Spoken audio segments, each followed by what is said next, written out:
사울에게 이르되 보소서 다윗이 왕을 해하려 한다고 하는 사람들의 말을 왕은 어찌하여 들으시나이까.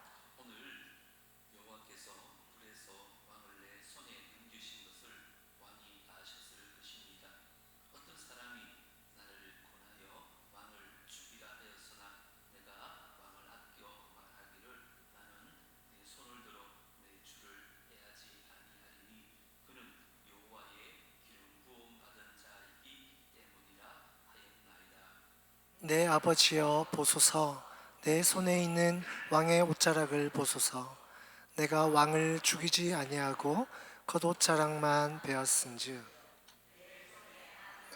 죄가가 없을 줄을 오늘 아실지니. 왕은 내 생명을 찾아 해하려 하시나 나는 왕에게 범죄한 일이 없나이다. 여호와께서는 나와 왕 사이를 판단하사 여호와께서 나를 위하여 왕에게 보복하시려니와 내 손으로는 왕을 해하지 않겠나이다. 송담에 말하기를 악은 악인에게서 난다 하였으니 내 손이 왕을 해하지 아니하리이다. 누구의 뒤를 쫓나이까? 죽은 개나 벼룩을 쫓음이니이다. 그런즉 여호와께서 재판장이 되어 나와 왕 사이에 심판하사 나의 사정을 살펴 억울함을 풀어주시고 나를 왕의 손에서 건지시기를 원하나이다 하니라. 오늘 추석 연휴 바쁠 텐데 이렇게 오셔서 함께 예배 드릴 수 있어서 너무 감사합니다. 저한테 예배하는 것도 아닌데 제가 이렇게 기분이 좋은 거 보면 예배를 받으시는 하나님께서는 더 기분이 좋지 않을까, 이런 생각을 저 뒤편에 앉아서 했습니다. 뒤에 앉아가지고 오늘 오신 여러분들 하나님 기도에 응답해 주시고 큰 복을 받고 좀 돌아가게 해주세요 기도했는데 반드시 오늘 귀한 복을 주실 줄 믿습니다. 주 예수 찬양단도 너무 감사하고 또 우리 방송실에서 수고하는 분들께도 감사 전합니다. 오늘 말씀 제목은 원수 같은 사람 대하기입니다. 사실은 원수 대하기 이랬는데 저도 그러고 여러분 안에 원수가 별로 없을 것 같아서 원수 같은 사람 이렇게 한번 잡아봤습니다. 오늘 말씀은 이제 다윗이 2차 도피 생활 중에 엔게디 동굴에서 일어났던 사건의 후편입니다. 우리가 지난주 살펴본 것처럼 다윗을 잡으러 3,000명의 군사를 이끌고 온 이 사울이 갑자기 배탈이 났던지 볼일을 보려고 굴 속에 들어가잖아요. 근데 하필이면 그 굴 안에 다윗과 그와 부하들이 숨어 있었던 그 굴이었습니다. 이때 다윗은 사울을 죽이자는 그 부하들의 여론이 많았지만 그게 휘둘리지 아니하고 하나님의 뜻에 순종해서 사울을 죽이지 아니하고 그의 겉옷만 살짝 베어서 간직을 하고 있었습니다. 오늘 본문은 이제 다윗이 굴 입구에 서서 굴 밖으로 나가는 그 사울과 거리를 조금 두고 나눈 대화 내용이 기록되어 있습니다. 오늘 말씀을 통해서 다윗이 왜 사울을 놓아주었는지, 또 어떻게 하면 우리도 이 원수 같은 사람들을 사랑하고 용서할 수 있을지에 대한 중요한 가르침을 좀 나누려고 합니다. 오늘 이 말씀을 한마디로 요약하면 여호와께서 재판장 되심을 믿었기 때문이다. 저는 그렇게 봅니다. 이 세상을 살다 보면 참 억울하고 분통 터지는 일을 당할 때가 종종 있잖아요. 이럴 때 여러분들 어떻게 반응하시나요? 신앙이고 뭐고 너도 한번 당해봐 하면서 막 보복을 하십니까? 아니면 행동으로는 차마 옮기지 못해도 마음속으로 그들을 막 미워하면서 귀신은 뭐 하는지도 몰라, 천불이나 받아라 그러면서 막 속으로 기도하고 빌고 있지 않습니까? 오늘은 자기를 죽이러 출동한 사울 왕과 나눈 이 다윗과의 대화를 통해서 하나님 은혜를 쭉 구원받고 용서받은 저와 여러분들은 이제 원수 같은 사람들 어떻게 대해야 할지 말씀 속에서 꼭 지혜를 깨닫고 이대로 실천할 수 있는 은혜가 있기를 주님으로 축복합니다. 먼저 원수는요, 끝까지 사랑하라고 성경은 명령합니다. 쉽지 않지만 이게 성경이 말하는 진리입니다. 어떻게 하라고요? 원수를 끝까지 사랑하라. 우리 8절 다시 한번 읽어볼까요? 시작. 그 후에 다윗도 일어나 굴에서 나가 사울의 뒤에서 외쳐 이르되 내 주 왕이여 하매 사울이 돌아보는지라 다윗이 땅에 엎드려 절하고. 다윗이 이제 굴에서 나간 사울을 보고 뭐라고 불렀어요? 내 주 왕이여. 다윗은 자기를 더 이상 이제 신하나 사위로 생각하지도 아니하고 자기를 죽이려고 군대를 모은 사울에게 내 주 왕이여 외치면서 깍듯이 예의를 갖추고 있습니다. 여러분, 웬만한 사람 같으면 지금 자기가 그의 목숨을 살려줬잖아요. 그것에 대해서 막 거만을 떨면서 다윗은 그렇게 될 텐데 오히려 땅에 넙죽 엎드렸다 그래요. 그러면서 사울에게 경의를 표하고 있습니다. 뿐만 아니에요. 9절과 10절을 보시면 다윗이 사울에게 이르되 보소서 다윗이 왕을 해하려 한다는 하는 사람들의 말을 왕은 어찌하여 들으시나이까? 오늘 여호와께서 굴에서 왕을 내 손에 넘기신 것을 왕이 아셨을 것이니이다. 어떤 사람이 나를 권하여 왕을 죽이라 하였으나 내가 왕을 아껴 말하기를 나는 내 손을 들어 내 주를 해하지 아니하리니. 왜요?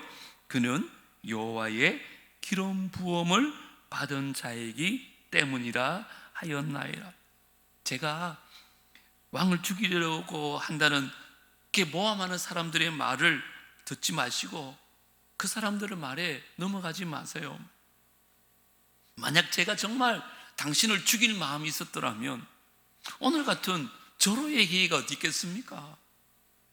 제 부하들도 당신을 죽이자고 그렇게 말했지만 저는 하나님께 기름 부음 받은 왕을 존경하기 때문에 절대로 당신에게 손대지 못하도록 막았습니다. 그렇게 얘기하면서 11절에 보면 그 증거를 제시합니다. 내 아버지여 보소서, 내 손에 있는 왕의 옷자락을 보소서. 내가 왕을 죽이지 아니하고 겉옷자락만 베었은즉 내 손에 악이나 죄가가 없는 줄을 오늘 아실지니이다. 왕은 내 생명을 찾아 해하려 하시나 나는 뭐요? 왕에게 범죄한 일이 없나이다. 보세요. 다윗은 자기를 끊임없이 괴롭히면서 죽이려고 했던 그 사울왕을 사랑과 존경으로 대하고 있습니다. 이번에 뭐라 그래요? 아버지요 이렇게 말합니다. 사울의 겉옷자락만 자른 것을 보여주면서 최고의 존경을 표합니다. 당신은 나를 죽이러 왔지만 나는 당신을 살려줬습니다. 당신은 끈질기게 나를 해치고자 했지만 나는 단 한 번도 당신을 헤아려 한 적이 없습니다. 이제 당신을 향한 나의 마음을 아시겠습니까? 자신의 결백을 주장합니다. 다윗은 사실 이때뿐만 아니라 26장에서도 보면 사울이 또다시 자기를 죽이려고 군사들을 이끌고 옵니다. 그때도 편함없이 사랑과 용서로 그를 대해줍니다. 물어보겠습니다. 아니 다윗이 왜 이렇게 철천지 원수 같던 사울을 끝까지 사랑으로 대한 것일까요?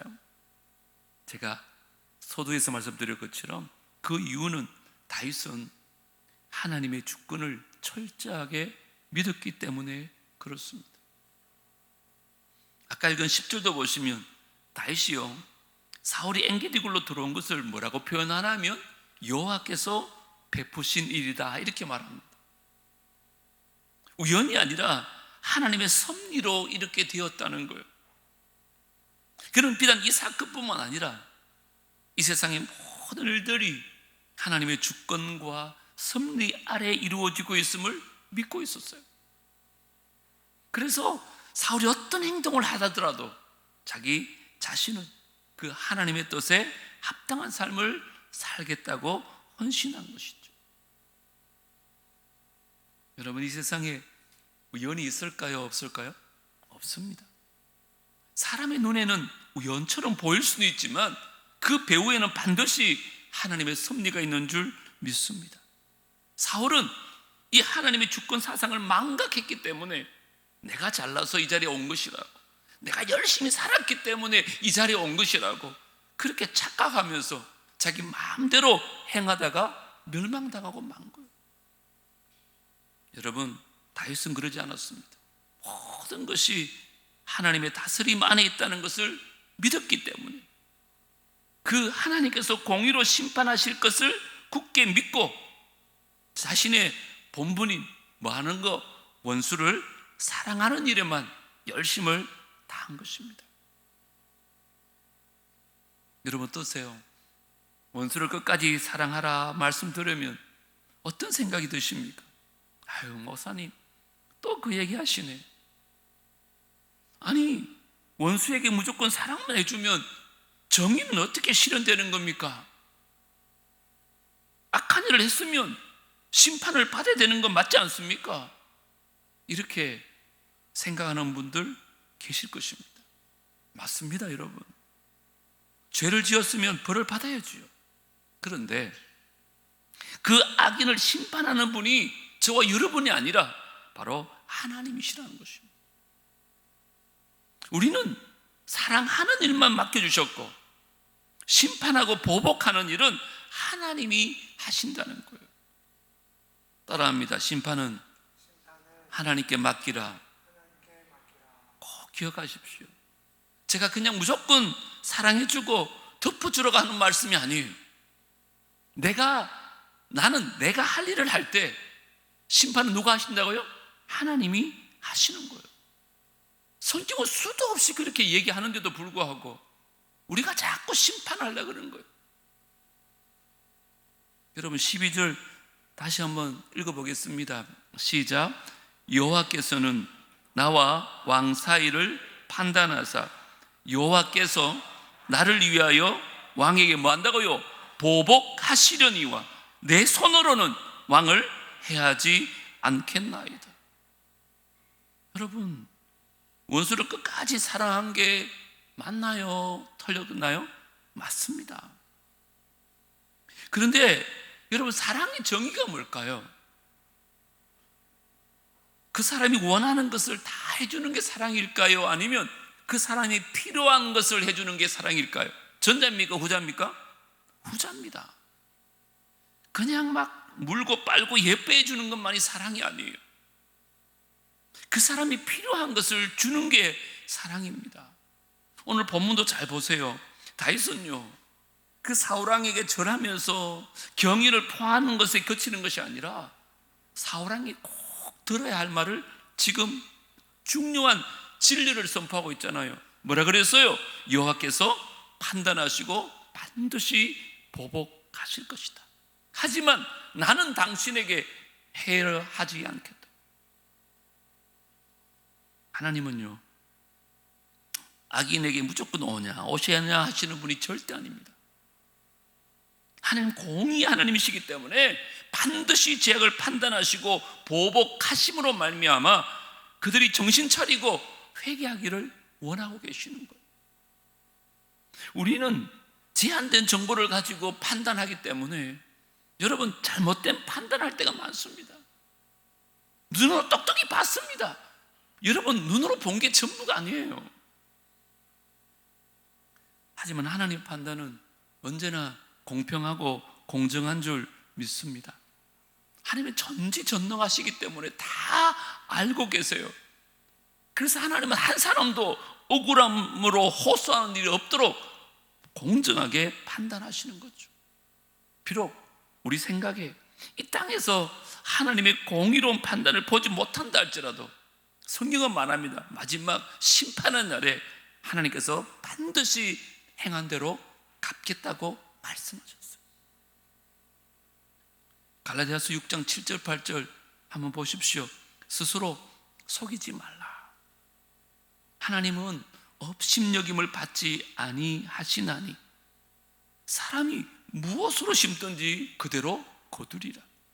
자기의 육체를 위하여 심는 자는 육체로부터 썩어질 것을 거두고 성령을 위하여 심는 자는 성령으로부터 영생을 거두리라.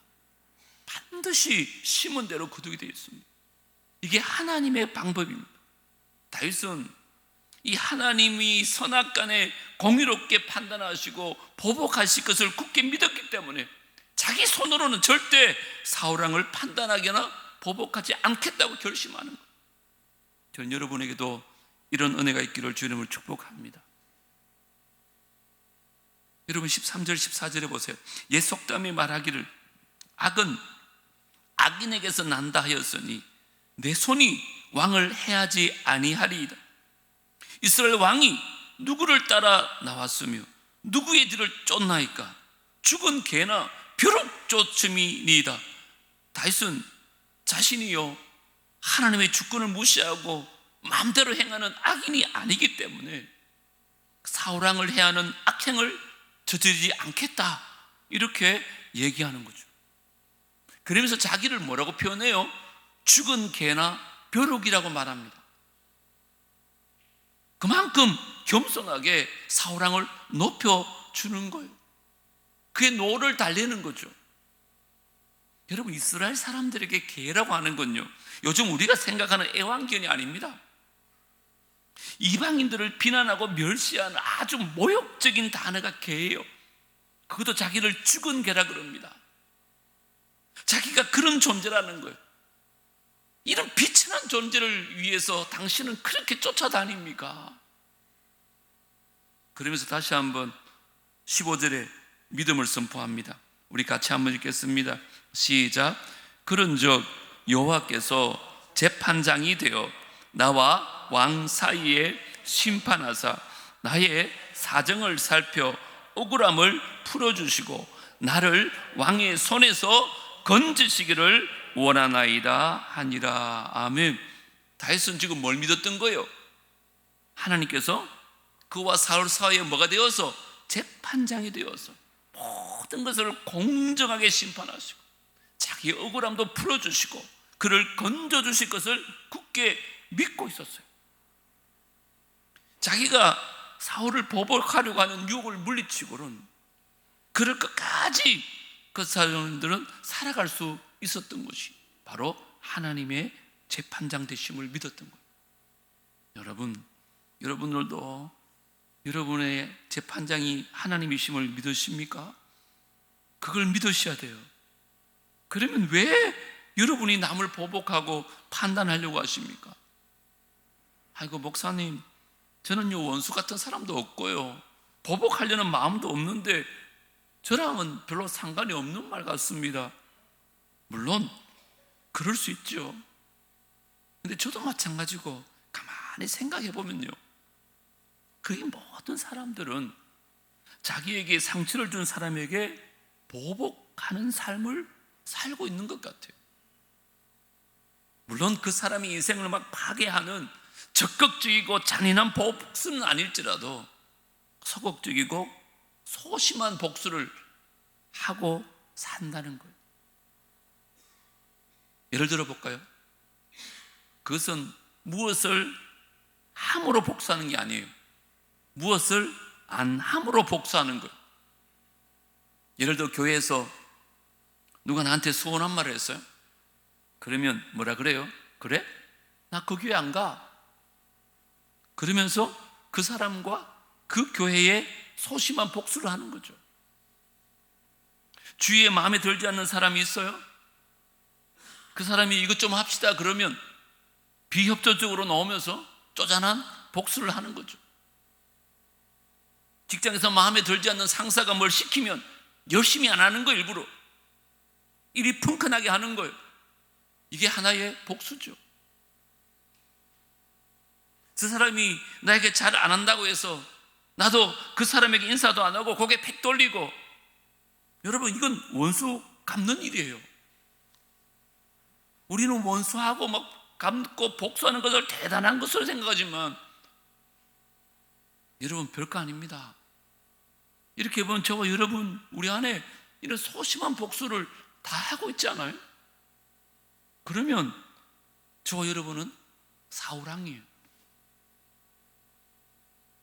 다윗을 죽이려고 쫓아다녔던 이 사울왕과 별 차이가 없습니다. 말과 태도와 행동으로 억울함과 분노를 표출하려고 하지 마시고 제발 재판장이신 하나님께 심판과 보복을 완전히 맡기시기를 주의 이름으로 축복합니다.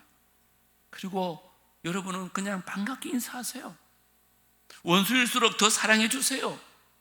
미운 놈한테 만나고요, 떡 한 개 더 주라는 옛말이 있잖아요. 여러분, 그게 성경에 나오는 말인 줄 알고 계세요?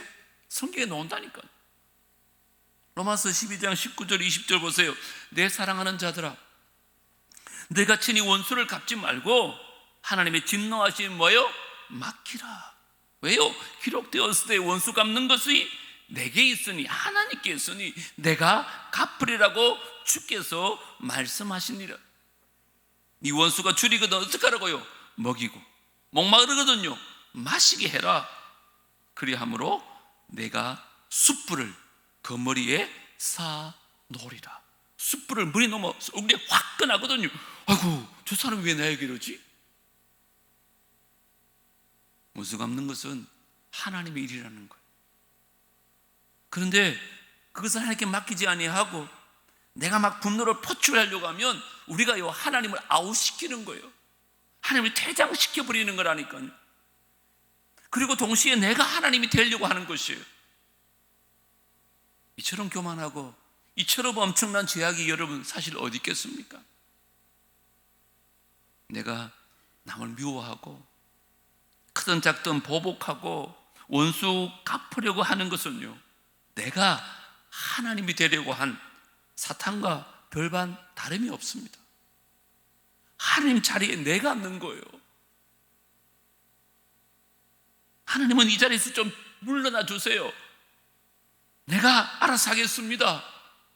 이게 사단이 하는 짓 아니에요. 혹시 여러분 가운데 아직까지 형제자매를 미워하고 진짜 언젠가는 내가 보복하기 원하는 마음으로 사시는 분 계시다면 오늘 이 시간에 먼저 회개하셔야 됩니다. 그리고 심판은 온전히 하나님께 맡기시고 우리는 용서와 사랑하는 일만 하면 돼요. 그러면 하나님께서 반드시 심판과 보복을 공정하게 해주실 줄 믿습니다. 물어볼까요? 보복하는 것 하나님이 더 잘하실 것 같아요? 내가 더 잘할 것 같아요? 우리는 그냥 속만 할지 뭘 할 수 있습니까? 사실 하나님께 맡기면 됩니다. 우리가 이런 삶을 살 때 숯불을요 그의 머리에 닿는 것처럼 얼굴이 확 끈거릴 정도로 그들이 잘못을 깨닫게 된다는 말이에요. 그래서 세 번째 대지 한번 따라합시다. 사랑만이 사람을 바꾼다. 원수 같은 사람 한번 사랑해 봐주세요. 그 사람이요 바뀌게 되어 있습니다. 보복하면 끝까지 안 바뀝니다. 보복은 또 다른 보복을 낳습니다. 자, 16절 같이 읽겠습니다. 시작. 다윗이 사울에게 이같이 말하기를 마치매 사울이 이르되 내 아들 다윗아 이것이 내 목소리냐 하고 소리를 높여 뭐 했다고요? 울며. 누가 울었어요? 사울이 울었어요. 지금 사울이 다윗을 뭐라 그래요? 내 아들 다윗아. 뭔가 좀 변한 것 같지 않아요? 그전까지만 해도 이새의 아들놈, 죽어야 할 놈, 사망의 아들 이렇게 불렀다니까요. 그렇게 미워했던 사울이 마음의 변화가 받아서 내 아들 다윗아 이렇게 부릅니다. 그러면서 자신의 잘못을 뉘우치는 거죠. 다윗의 그 사랑을 본 사울 왕이 마치 자기 머리에 숯불을 부은 것처럼 얼굴이 화끈거리면서 유침과 회개의 기회가 얻어지게 된 거예요. 계속해서 17절부터 한번 제가 읽어드리겠습니다. 다윗에게 이르되 나는 너를 학대하되 너는 나를 선대하니. 멋있잖아요. 너는 나보다 의롭도다. 사울이 다윗에게 하는 말입니다. 여러분, 네가 나 선대한 것을 오늘 나타냈나니 여호와께서 나를 내 손에 넘기셨으나 네가 나를 죽이지 아니하였도다. 사람이 그의 원수를 만나면 그를 평안히 가게 하겠느냐? 네가 오늘 내게 행한 일로 말미암아 여호와께서 뭐라고요? 네게 선으로 갚으시기를 원하노라. 상상이 되어집니까? 물론 사울이 지금 자기 죄를 인정한 건 아니지만 그 다윗의 선행을 인정하면서 하나님께서 다윗을 축복해 주기를 빌 정도로 그 심경에 변화가 일어나는 것입니다. 사랑만이 사람을 바꿀 수 있어요. 그리고 20절부터 보세요. 보라, 나는 네가 반드시 뭐가 될 것이라고요? 왕이 될 것을 알고 이스라엘 나라가 내 손에 견고히 있을 것을 아노니 그런즉 너는 내 후손을 끊지 아니하며 내 아버지의 집에서 내 이름을 멸하지 아니할 것을 이제 여호와의 이름으로 내게 맹세하라 하니라. 다윗이 사울에게 맹세하며 사울은 집으로 돌아가고 다윗과 그의 사람들은 요새로 올라가니라. 지금까지 사울은 다윗을 라이벌로 여기고 어떻게 하든지 그를 죽이려고 했잖아요. 그런데 지금 뭐라고 선언하는 거예요? 당신이 이제 왕이 될 것이다. 자기 입으로 선포합니다. 다윗이 왕이 될까봐 그러려고 죽이려고 했던 사울인데 나는 네가 왕이 되어서 이 나라를 강력한 나라로 만들 것으로 안다. 인정하는 거예요. 그뿐만 아니죠. 네가 왕이 되면 자기 후손들 좀 선대해 줄 것을 내 앞에 좀 맹세해라. 그러면 내가 돌아가겠다고. 얼마나 큰 변화입니까? 모르겠습니다. 여러분 생각에 그 인간은 내가 이렇게 해도 안 변할걸요. 저도 그런 생각이 듭니다만은 하나님은 하실 줄 믿습니다. 사울이 변할 줄 알았겠습니까? 다윗은 그의 원수 사울을 끝까지 사랑했습니다. 그리고 심판은 온전히 하나님께 다 맡겼습니다. 그랬더니 자기 자신이 위험에서 벗어났을 뿐만 아니라 악에서 받쳐있던 사울이 그 굳은 마음이 부드러운 마음으로 변하게 되는 일거양득의 놀라운 승리를 거두게 된 것입니다. 소위 하나님이 말씀하시는 선으로 악을 이기는 승리인 줄 믿습니다. 우리는 선으로 악을 이겨야 되지 절대 악으로 악을 이길 수가 없어요. 오늘 말씀을 듣는 여러분들도 제발 악에게 지지 말고 원수를 끝까지 사랑하고 심판을 하나님께 맡기시고 원수도 하나님께 맡김으로 말미암아 선으로 악을 이길 수 있는 은혜가 있기를 주님으로 축복합니다. 우리 베드로전서 2장 23절 한번 같이 읽어볼까요? 시작. 욕을 당하시되 맞대어 욕하지 아니하시고 고난을 당하시되 위협하지 아니하시고 오직 공의로 심판하시는 이에게 부탁하시며. 누구의 삶이에요? 예수님의 삶입니다. 자신을 욕하고 때리고 십자가에 못 박는 원수들에게 맞대어 욕하지 않으시고 싸우지 아니하셨어요. 누구에게 심판을 맡겼어요? 공의로 심판하시는 하느님께 그 심판과 판단을 다 맡기시고 예수님 뭐 하셨어요? 자기를 못 박는 사람을 위해서 기도하시기까지 그들을 사랑하셨습니다. 악에게 악으로 대항하지 아니하고 선으로 악을 이기신 것입니다. 결과가 어떻게 됐을 것 같아요? 그게 빌립보서 2장에 나옵니다. 하늘에 있는 자들과 땅에 있는 자들과 땅 아래에 있는 자들로 모든 무릎을 예수의 이름에 꿇게 하시고 모든 입으로 예수 그리스도를 주라 시인하여 누구에게? 하나님 아버지께 영광을 돌리게 하셨느니라. 이런 완전한 승리가 어디 있겠습니까? 하늘에 있는 자들, 땅에 있는 자들, 심지어 땅 아래에 있는 자들 뿐만 아니라 이 세상의 모든 만물이 예수의 이름 앞에 무릎을 꿇고 예수를 주라고 시인하는 놀라운 역사가 일어납니다. 어떻게 했어요? 예수님께서 끝까지 사랑하심으로 말미암아 이루어진 놀라운 승리입니다. 이것이 바로 예수님께서 저와 여러분에게 부여주신 그 십자가 고난으로 영원한 영광에 이르게 되는 손으로 악을 이기는 삶의 모범이셨습니다. 마지막으로 묻겠습니다. 여러분, 이제라도 어떤 삶을 사시겠습니까? 다윗처럼 손으로 악을 이기는 삶을 사시겠습니까? 아니면 사울처럼 악으로 선을 이기려다 가다가 멸망당하는 그런 삶을 사시렵니까? 물론 다윗의 삶이시겠죠.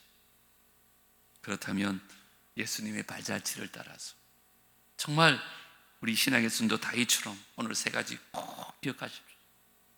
쉽진 않지만 원수를 끝까지 사랑하십시오. 그리고 심판은 하나님께 맡기십시오. 내가 하는 것보다 더 공정하게 하실 것입니다. 그리고 사랑만이 그 사람을 바꿀 수 있다. 그렇게 꼭 기억하시고 이 말씀대로 순종해서 손으로 악을 이길 수 있는 남부의 모든 성도들 되어지기를 제 이름으로 축복합니다. 하나님, 오늘 참 쉽지 않은 말씀입니다. 늘 들었던 말씀임에도 불구하고 지금까지 그렇게 살지 못했음도 고백합니다. 하지만 또다시 오늘 이 말씀 들려주시는 것 우리 마음에 꼭 새기게 하여 주옵소서. 원수 갚는 것 내게 주신 일이 아니라는 것을 꼭 기억하게 하여 주옵소서. 특별히 하나님께로부터 기름 부음 받은 종에 대해서 우리가 하나님 앞에 어떤 태도를 취해야 될지 오늘 이 말씀 속에 꼭 깨닫게 하여 주시옵소서. 원수를 끝까지 사랑하게 하여 주시고 심판은 하나님께 맡기게 하여 주시고 우리는 그를 위해서 기도하고 사랑할 때만 그 사람이 변하게 될 줄 믿습니다. 오늘 이 말씀 그냥 귀로 듣는 말씀이 아니라 삶으로 살아내는 은혜가 있게 하여 주시옵소서. 예수님 이름으로 기도드리옵나이다. 아멘.